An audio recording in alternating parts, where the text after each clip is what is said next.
So what is up guys, आज हम बात करने वाले हैं कैसे आप अपनी इंजीनियरिंग डिग्री को ट्रांसफॉर्म कर सकते हो या चेंज कर सकते हो। कैसे हम बात करने वाले हैं आज इलेक्टिव्स के बारे में, या फिर ऑप्शनल सब्जेक्ट्स कह सकते हो, या फिर तुम कह सकते हो कैसे तुम्हारा जो करिकुलम होता है उसके अलावा कुछ सब्जेक्ट्स होते हैं जो यूनिवर्सिटी कहती है कि तुम पढ़ सकते हो अलग से या एज एन ऑप्शनल सब्जेक्ट्स।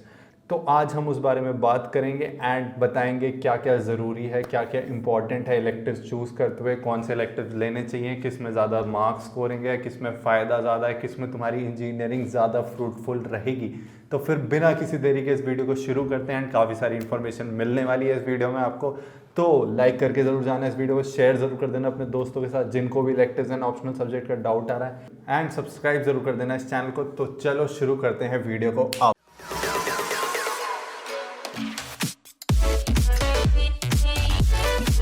तो अब इलेक्टिव्स एंड ऑप्शनल सब्जेक्ट्स होते क्या हैं? ये वो सब्जेक्ट्स होते हैं जो आपकी यूनिवर्सिटी या कॉलेज ऑफर करता है, जो आप खुद चूज़ कर सकते हो। बेसिकली एक लिस्ट पकड़ा दी जाती है आपको सेमेस्टर के स्टार्टिंग में एंड आपको चूज़ करना होता है कि आपको इनमें से कौन से सब्जेक्ट पढ़ने हैं। अब वो आपके डिपार्टमेंट के भी हो सकते हैं या किसी और डिपार्टमेंट के भी हो सकते हैं। जैसे एक कंप्यूटर का बच्चा एक मैकेनिकल का सब्जेक्ट पढ़ सकता है, इलेक्ट्रिकल का सब्जेक्ट पढ़ सकता है। सिमिलरली वाइस वर्सा एक इलेक्ट्रिकल या मैकेनिकल का बच्चा कंप्यूटर के कोई सब्जेक्ट पढ़ सकता है। तो तुम बेसिकली अपनी डिग्रीज को ट्रांसफॉर्म कर सकते हो। ट्रांसफॉर्म का मतलब यहाँ पे क्या होगा, जैसे तुम्हें अगर एमएस करने जाना है बाहर, तो वहाँ पे ना सब्जेक्ट्स की रिक्वायरमेंट होती है, डिग्री के नाम की रिक्वायरमेंट नहीं होती।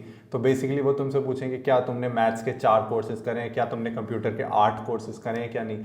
तो वो सब चीज़ों में इलेक्टिव्स का काफ़ी बड़ा रोल होता है। तो अगर तुम्हें कोई ऐसी स्पेशलाइजेशन में एमएस या बाहर कोई डिग्री करनी है, तो इस चीज़ का बहुत ध्यान रखना कि तुम उतने सब्जेक्ट्स की जो रिक्वायरमेंट है ना उसको फुलफिल कर रहे हो या नहीं। और जहाँ तक प्लेसमेंट से रिलेटेड इन्फॉर्मेशन है, तो उसमें क्या है, जैसे अगर तुम्हें मैकेनिकल में हो या इलेक्ट्रिकल में और तुम्हें कोडिंग जॉब चाहिए, तो तुम्हें कुछ सब्जेक्ट्स पढ़ने पड़ते हैं जैसे OS DBMS। तो वो तुम इलेक्टिव्स में ले सकते हो पढ़ने के लिए एज अ तुम्हारे कॉलेज के करिकुलम। तो बेसिकली तुम्हें एक्स्ट्रा ज़्यादा अपनी तरफ से मेहनत नहीं करनी पड़ेगी, टीचर भी पढ़ा रहा होगा ना, एग्जाम के लिए पढ़ोगे तो वो प्लेसमेंट के लिए भी पढ़ाई हो जाएगी। अब कोई कंपनी कोई सब्जेक्ट मांगती नहीं है स्पेसिफिकली कि तुम्हें ये सब्जेक्ट पढ़ाना चाहिए, बट इन सब चीज़ों का कुछ फ़ायदा हो सकता है। दूसरी बात, CGPA इंक्रीज करने में इलेक्टिव्स एंड ऑप्शनल सब्जेक्ट्स बहुत काम आते हैं, क्योंकि तुम आसान ईजी मतलब स्कोरिंग सब्जेक्ट्स ले सकते हो। बेसिकली तुम अपनी CGPA को इम्प्रूव कर सकते हो बहुत ज़्यादा।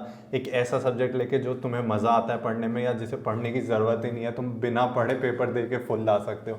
तो ऐसा सब्जेक्ट लेके तुम अपनी CGPA इंक्रीज कर सकते हो। बेसिकली अपनी जो कट ऑफ्स होती है ना प्लेसमेंट में जब कंपनीज आती हैं, तो उसको क्लियर कर सकते हो। तो ये सब बातें हुई importance of electives and optional subjects. तो ये बहुत इंपॉर्टेंट है, जब तुम कुछ भी सिलेक्ट करोगे ना तो इस चीज़ों को ध्यान ज़रूर रखना।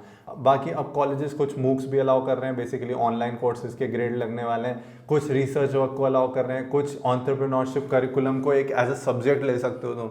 एंड कहीं कहीं मिनी प्रोजेक्ट वाली बात है कि तुम एक मिनी प्रोजेक्ट या फिर माइनर प्रोजेक्ट कह सकते हो, उसे बना सकते हो, एक सब्जेक्ट हटा के उसकी जगह एक प्रोजेक्ट। तो वो इतना हेल्पफुल नहीं है, क्योंकि प्रोजेक्ट्स उसमें तुम्हें ज़्यादा बाउंडेशन हो जाएगी, क्योंकि तुम मार्क्स लाने के लिए प्रोजेक्ट बना रहे होगे, ना कि कुछ सीखने के लिए। तो उन चीज़ों पे हम बात करने वाले हैं आज। तो सबसे पहले आते हैं ऑप्शनल सब्जेक्ट के बारे में। अब ऑप्शनल सब्जेक्ट में अगर मान लो तुम इलेक्ट्रिकल या मैकेनिकल के हो, तो तुम ले सकते हो operating system, DBMS type subject, coding वाले सब्जेक्ट। बट अगर तुम उन ब्रांचेस के नहीं हो, कोडिंग ब्रांचेस के हो, तो आई वुड प्रेफर कि तुम ऐसे सब्जेक्ट्स लो या तो तुम्हें कोई स्किल सीखनी हो। नहीं, अब मशीन लर्निंग एंड AI लेके ये मत सोच लेना तुम मशीन लर्निंग इंजीनियर बन जाओगे उन सब्जेक्ट से। वो करिकुलम काफ़ी पुराना एंड आउटडेटेड है, एंड वो करिकुलम ढंग से पढ़ाया भी नहीं जाता। तो अगर तुम सोच रहे हो कि तुम्हारे वो लेके तुम अपना मतलब मशीन लर्निंग इंजीनियर बन जाओगे या AI स्पेशलिस्ट बन जाओगे, तो ये भ्रम अपने दिमाग से निकाल दो, ऐसा कुछ नहीं होने वाला। और क्या होगा कि ज़्यादा बच्चे क्योंकि ML ले लेंगे तो तुम्हें स्कोर करना मुश्किल हो जाएगा रिलेटिव ग्रेडिंग में। तो इस चीज़ पर बहुत ध्यान रखना, जो बहुत लोग गलती करते हैं। तो अब अगर जैसे DTU की बात करें, तो DTU में कुछ रूल्स होते हैं कि 20 बच्चे एक इलेक्टिव को लें तभी वो इलेक्टिव चलता है, नहीं तो उसे विड्रॉ कर लिया जाता है। एंड ये सब चीज़ों पर सोचने की इतनी ज़रूरत नहीं है। तुम अपना सब्जेक्ट लो, एंड अगर तुम्हें ऐसा लग रहा है ये सब्जेक्ट बहुत आसान है या कुछ लोग लेंगे नहीं, तो अपने दोस्तों को कन्विंस कर लो वो सब्जेक्ट लेने को, तो वो अपने आप विड्रॉ नहीं होगा सब्जेक्ट। बाकी बहुत कंफ्यूजिंग बना रखा है एडमिनिस्ट्रेशन ने हमारी के सब्जेक्ट चूज़ करना, तो उसको ध्यान रखना, थोड़ा पढ़ लेना है, किसी सीनियर से पूछ लेना कैसे सब्जेक्ट डिसाइड करने होते हैं, या कौन से ले सकते हैं कौन से नहीं ले सकते कॉम्बिनेशन में। तो वो सब चीज़ें ज़रूर ध्यान रखना। पहले से सेट बना के चलना है कि कभी कभी ऑप्शनल्स खत्म हो जाते हैं, लिमिटेड क्वांटिटी में होते हैं, तो उन सब का पहले ही बैकअप प्लान बना के रखना, ठीक है। अब जो बात करते हैं ऑप्शनल्स में भी, ऑप्शनल की जो रिसर्च वर्क या एंटरप्रेन्योरशिप ट्रैक या फिर मिनी प्रोजेक्ट की बात है, तो उतना यार यार उतना सजेस्ट नहीं करूँगा मैं उन्हें लेने को, क्योंकि उनमें रिस्क फैक्टर बहुत ज़्यादा है। या तो तुम रिस्क फ्री खेल रहे हो, वहाँ पे बहुत ज़्यादा प्रोफेसर्स को जानते हो, या तुम बहुत अच्छे रिसर्च में हो, या कुछ ऐसा कर रहे हो जिससे तुम्हारे फुल मार्क्स अपने आप लग जाएंगे, तो ठीक है। बट अगर तुम रिस्क फैक्टर लगाओ ना, तो एक पेपर में मार्क्स लाना ज़्यादा आसान है, क्योंकि वहाँ पे बहुत सारे क्वेश्चन होते हैं, बहुत सारी चीज़ें होती हैं जिसमें तुम अच्छा परफॉर्म कर सकते हो अगर एक चीज़ में ख़राब कर भी जाओ। तो रिस्क फैक्टर को ज़रूर कैलकुलेट करना इस चीज़ में। सिमिलरली फॉर एंटरप्रेन्योरशिप ट्रैक या फिर तुम्हारे मिनी प्रोजेक्ट में, जहाँ पे क्योंकि वाइवा देना होता है, अब सामने वाले टीचर को तुम्हारा प्रोजेक्ट समझ आता है नहीं आता, तो वो बहुत ही रिस्की सिचुएशन है।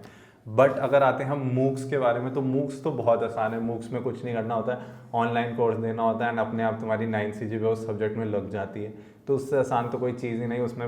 मतलब मूक तो मैं कहूँगा बहुत समझ के लेना ज़रूर, मतलब उसको वेस्ट मत जाना इस अपॉर्चुनिटी को। तुम्हारी CGPA बहुत ज़्यादा बढ़ सकती है इससे, क्योंकि 9 फ्री की मिल रही है, तो उस पर बहुत ध्यान रखना। बाकी अगर सब्जेक्ट्स की बात करें तो ऐसे मशीन लर्निंग AI मत लेना सब्जेक्ट्स, तुम कुछ अलग तरह के सब्जेक्ट्स ले सकते हो अगर चाहो तो, जैसे मैलवेयर एनालिसिस हो गया या फिर कुछ नया सब्जेक्ट हो गया, तो उन सब को तुम ज़रूर ले सकते हो। बट ऐसे कन्वेंशनल मत लेना या फेमस वाले जो बहुत सारे लोग ले लें और रिलेटिव ग्रेडिंग में तुम्हारे स्कोर बहुत नीचे गिर जाए, तो ये चीज़ बहुत ध्यान रखना। जो रिसर्च ट्रैक है उसमें बहुत ज़्यादा वेरिएशन हो सकता है, क्योंकि तुम्हें पेपर पब्लिश करना है एंड वो बहुत मुश्किल होता है, इतनी आसान चीज़ नहीं होती एक अच्छे पब्लिकेशन में पेपर पब्लिश करना। तो वो चीज़ तुम बहुत ज़्यादा रिस्की वाली फैक्टर है, क्योंकि हो सकता है कुछ कोरोना जैसे चल रहा है अभी, तो पब्लिकेशन में बहुत प्रॉब्लम आई है 4th ईयर के बच्चों को। सिमिलरली तुम्हारे साथ भी आ सकती है एंड उससे ग्रेड गिर सकता है, तो उस चीज़ का बहुत ज़्यादा ध्यान रखना है तुम्हें। एक टिप जो मैं और देना चाहूँगा, ऐसे सब्जेक्ट्स लेना जो तुम्हारे दोस्त भी ले रहे हो, जिससे तुम्हें पढ़ाई में फ़ायदा हो। मतलब ऐसा अकेले पढ़ना भी कोई ज़्यादा एडवाइजेबल नहीं होता। मतलब तुमने यूनिक के चक्कर में ऐसा सब्जेक्ट ले लिया जो कोई ले ही नहीं रहा, तो तुम्हें ना हेल्प मिलेगी पढ़ने में, ना तुम्हें नोट्स मिलेंगे या कुछ मिलेगा। तो उस चीज़ का ज़रूर ध्यान रखना। दूसरा टिप, ऐसे सब्जेक्ट मत लेना जो बहुत ज़्यादा लोग रह रहे हैं, क्योंकि उससे रिलेटिव गिरेगी। तीसरा, ज़्यादा सिलेबस वाले सब्जेक्ट्स मत लेना। सबके सिलेबस चेक करो, वेबसाइट्स पे तुम्हें कॉलेज के मिल जाते हैं हर ऑप्शनल के सब्जेक्ट के सिलेबस, तो उनको ज़रूर चेक करना कितना लेंदी वो सिलेबस है। किसी की बातों में मत आओ, अपना दिमाग लगाओ इसमें, क्योंकि मतलब कोई चीज़ अगर किसी के लिए वर्क करिए तो ज़रूरी नहीं वो तुम्हारे लिए वर्क करे या ना करे, तो तुम्हें अपना दिमाग ज़रूर लगाना है कि वो जो सिलेबस है इतना बड़ा, वो तुम पढ़ सकते हो या नहीं। थर्ड चीज़ आती है कि टीचर कैसा है। मतलब अगर टीचर अच्छा नहीं है ना, तो तुम कितना ही पढ़ लो तुम्हारे मार्क्स नहीं आएंगे। तो टीचर की बहुत इंपॉर्टेंस है, एक इलेक्टिव में या फिर एक ऑप्शनल सब्जेक्ट में। तो टीचर बहुत अच्छा होना चाहिए, वो मार्क्स देने वाला भी होना चाहिए, पढ़ाने वाला भी होना चाहिए।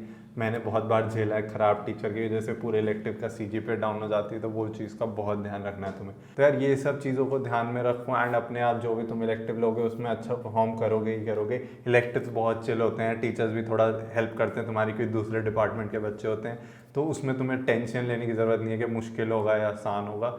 बाकी मेरी तरफ से इतनी ही टिप्स रहेंगी। अब इससे तुम्हारी डिग्री कैसे बदल सकती है मैंने शुरू में बता ही दिया। तुम एक मैकेनिकल की डिग्री को कंप्यूटर की डिग्री में कन्वर्ट कर सकते हो और एक कंप्यूटर की डिग्री को मैकेनिकल की डिग्री में कन्वर्ट कर सकते हो। मेरी तरफ से इतने ही टिप्स रहेंगे। बाकी अगर कुछ भी डाउट होगा तो कमेंट सेक्शन में तुम पूछ सकते हो, मैं ट्राई करूँगा हेल्प करने की।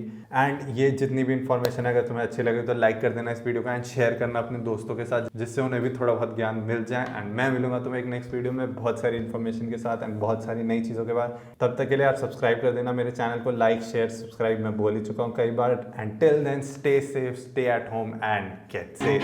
Always do it on my own, so I gotta get through it. And the only thing I know is to love what I'm doing. Never give up, never slow till I finally prove it. Never listen to the no's, I just wanna keep moving.